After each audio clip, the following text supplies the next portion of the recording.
Right guys, and welcome to another developer update for Hell Let Loose, and today we have confirmation and a proper first look at the T-34 tank for the Soviet Union. T-34 was the primary medium tank designed and fielded by the Soviet Union in World War II. You can trace its design lineage back to the BT series of fast light tanks, where the T-34 added additional armour and a larger gun to form a balanced and effective tank design.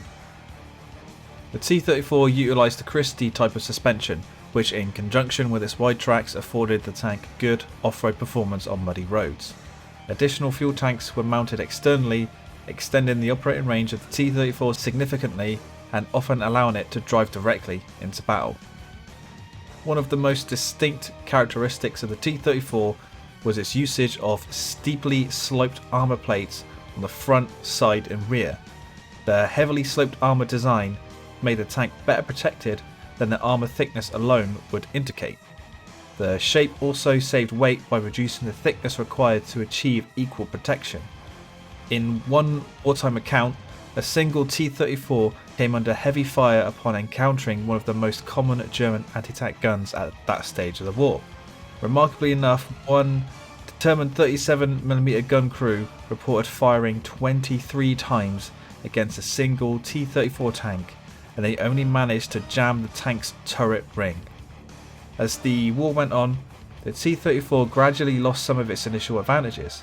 The Germans responded to the T-34 by fielding large numbers of its improved anti-tank weapons, such as the towed 7.5cm PaK-40 anti-tank gun, while hits from the 88mm armed Tigers anti-aircraft guns and 8.8cm PaK-43 anti-tank guns usually proved lethal. The T-34 was equipped with a 76mm gun, which was more than adequate for targets it was facing at its introduction to the war.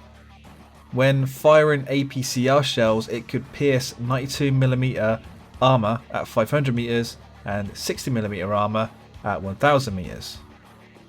The best German tanks in 1941, the Panzer III and the Panzer IV, had no more than 50 or 60mm of flat frontal armour.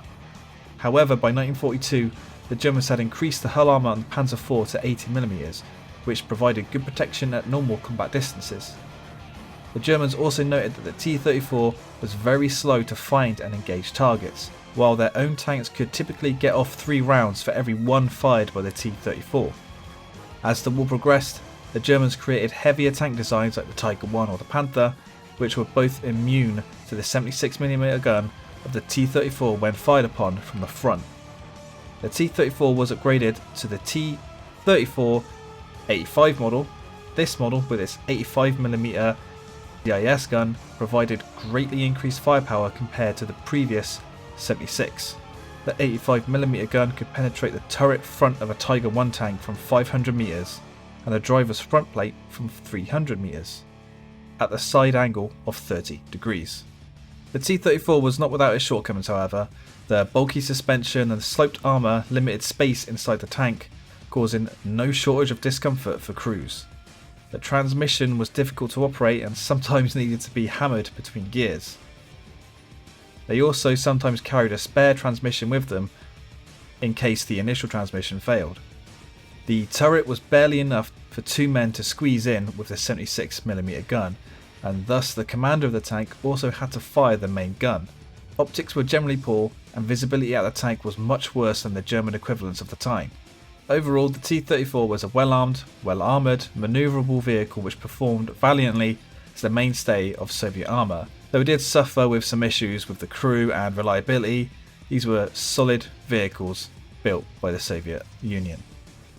Now we've got to wonder how this tank is going to perform in game.